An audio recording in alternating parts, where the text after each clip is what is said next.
Nintendo! Hey everyone, this is Chrono again. Welcome back to the final boss guide before the expansion launches. Today, we'll be covering... Oops, wrong title, 1 second. There we go.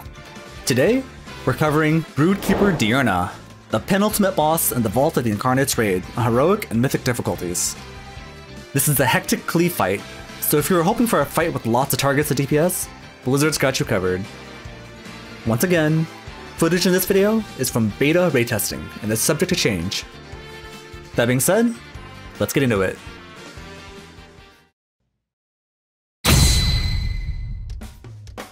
Diurna has a passive aura called Broodkeeper's Bond. The effects of this aura scales with how many eggs are still unhatched within the room. As long as there is at least one egg available, Diurna cannot die. This aura also has a secondary effect that buffs all nearby adds, causing them to do more damage, take less damage, and heal over time. During heroic testing, this portion of the aura was either not working at all, or was just undertuned. We'll come back to that later when we go over the strategy. The tank mechanic for this fight is Mortal Stone Claws, which hits the target for a large amount, applies an 8-second Mortal Strike, and leaves a small dot. The duration for this is short enough such that you don't need a tank swap. This will change when you get into the final phase, but for now, just know that you only need one tank on Diurna herself during phase 1. The boss will chuck her Great Staff nearby, and you'll be able to see it floating midair. This leaves behind a static field around it and pulses 7 times for moderate damage to everyone within 50 yards. Every time Diurna reaches max energy, she'll use rapid incubation on 2 nearby eggs to hatch them into dragons. You can always tell which eggs are going to be picked next by the glow effect they have around them. Once she begins the incubation, you'll see a timer above each targeted egg. If you leave them, they will hatch into a nascent proto-dragon that needs to be picked up by a tank. You don't want this happening since there are already going to be a lot of other priority adds. To prevent the eggs from hatching, 2 players need to come within the static field surrounding the floating Great Staff and use an extra action ability. This will cause a beam of lightning emanating from the staff to begin chasing you. Running this beam over an incubating egg will destroy it, spawning a whelpling with significantly lower health that fixates on a random player, allowing your tanks to ignore it. Destroying an egg triggers Clutch Watcher's Rage, dealing raid-wide damage. Each Great Staff has enough charges for 2 beams, and the beam dissipates after it destroys an egg, so you won't be able to solo this job. There were some instances during testing where you could drag the same beam over both eggs, but this is definitely not intended, and you should probably not expect this to be repeatable on live. Wildfire is a spread mechanic that affects everyone within 50 yards of the boss. It does a light tick of damage on everyone affected, and leaves a swirly that you have to dodge. Icy Shroud also does a light burst of raid damage, and applies both a slow and a fat heal absorb on everyone. Throughout the fight, waves of adds will appear to reinforce Diurna's defenses. These will all spawn on a set timer, in predetermined packs that we'll get into later. But for now, I'll cover their mechanics. Terrasect Legionnaires will do a single target thrust that hits for a moderate amount of physical damage. Primalist Mages will cast a hard-hitting single target Ice Barrage on a random player that can be interrupted. If someone happens to be the target of 2 of these at the same time without a kick, they will likely be on the floor within a few seconds. Juvenile Frost Proto-Dragons will hit their current target for a large amount of physical damage, as well as leaving a stacking bleed. They also relentlessly spam Chilling Tantrum, which will quickly become one of the largest sources of raid damage if it's not killed quickly. Draconid Stormbringers have an interruptible cast called Static Jolt, which stuns the current target. They will also apply a dot on a handful of players that pulses lightning damage around them. Dragonspawn Flamebenders will create fire orbs around the room that will begin rotating with a flame cutter that does heavy damage if you stand in it. Their cauterizing Flash Flames casts are the main reason these become an issue. This will first deal a large amount of damage to all of its nearby allies, but then it immediately applies a very strong heal over time onto them.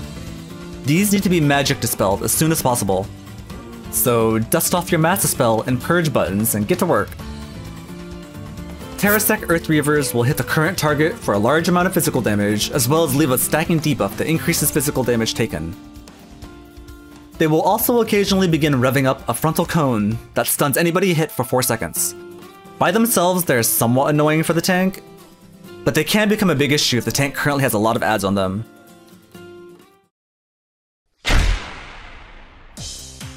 Diurna begins the fight with 28 stacks of Broodkeeper's Bond, meaning there are 28 eggs you must destroy throughout the fight. Earlier, I mentioned that part of her aura may not be working during testing. What I meant was that we were able to tank everything near the boss, and it didn't feel like we were being punished for it in the way that we expected based on reading the aura's tooltip. The adds didn't feel like they were hitting harder, and they were dying just fine. There's a real possibility that this will change on live, so your strategy for this boss will depend on whether or not the adds can be brought anywhere near the boss. If the aura actually buffs the adds as described in the tooltip, then you will have to split your raid into 2 teams. One team would be dealing with the reinforcements that spawn in, and the other team takes Diurna at least 50 yards away from where the adds are being killed. If the aura behaves in the way as you see in this video, then you can drag the boss with you and cleave the adds. Ultimately, the pathing for what order you destroy the eggs in will depend on how this aura ends up working. Being able to plan out your pathing for this fight depends on knowing when and where the waves of reinforcements come in. So I'll at least go over the first 7 waves of adds for you. Here's a rough map you can use to plan a route. The first 4 waves introduces each of the add types little by little, and seems to follow a theme revolving around different elements. Wave number 1 includes 2 Primalist Mages and 1 Juvenile Frost Proto-Dragon. Interrupt both of the casters immediately, and they should die before another cast gets off. Every time you see a Frost Dragon, you'll want to try to get it down before it gets off too many casts of its Tantrum, as you may start to see it overlap with the next series of raid-wide AoE from the boss. The second wave has 1 Stormbringer, 1 Mage, and 1 Legionnaire. This pack is fairly tame, and introduces the tank to why the stun is an issue. The third wave has 3 Legionnaires and 1 Flamebender. Either kill the Legionnaires quickly, or be ready to purge the heals from the Flamebender. The fourth wave has 2 Mages and 1 Earth Reaver. Stay on top of interrupts, and be aware of incoming frontals, or you'll get stunned. From this point on, the combinations will be a bit more aggressive, where each pack will include multiple high priority targets, or require more interrupts. Once all of the eggs are destroyed, the final burn phase begins. Diurna gains Broodkeeper's Fury, which increases her damage every 30 seconds. The effects of Mortal Stoneclaws now have double the duration, so tanks will need to start taunt swapping. The extra action button from the Greatstaff now becomes disabled. Instead, 4 lightning beams will automatically begin chasing random players. Icy Shroud becomes Frozen Shroud. Instead of slowing the raid, this applies a magic dispellable root on everyone. It's now a race to the finish before the boss damage becomes too overwhelming. Our experience testing this boss on Mythic was a bit of a clown show. Wow. Oh my god! Oh wow! Oh, This owns. There's so much going on, man. Okay, yeah, so it's Dude, definitely. Whoa, whoa! That's a big one. That's a big one. Is there some mechanic that has like 8 million health? For whatever reason, Blizzard thought it was a good idea to give us gear that was at least 30 item levels below the rewards that the boss dropped. So needless to say, it was a struggle to do any damage. During this testing session, the aura actually worked as intended, meaning we absolutely had to split the raid or the ad's HP wouldn't move. Because we were so undergeared, we had to take the bare minimum number of players to do the egg breaking job next to Diurna, and literally everybody else was dealing with reinforcements. Unfortunately, I don't have footage to show you all of the chaos that ensued since I was the pocket healer on egg duty. The first major change on Mythic is that every wave of reinforcements will spawn 2 packs instead of 1. Some of these waves involve adds that spawn on complete opposite sides of the room.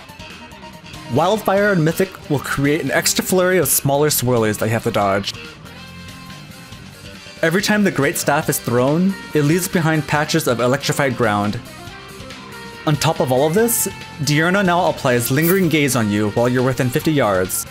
This is a stacking debuff that increases damage taken, so it'll force you to swap teams periodically. Obviously we couldn't afford to do this because our gear was so low, so the goal during testing was to just stay alive for as long as possible, even if nothing died. I do think this boss will be fun, despite how chaotic it is. For a penultimate boss, it's not overly complex. There's just a whole lot being thrown at you at the same time, and I'm here for it.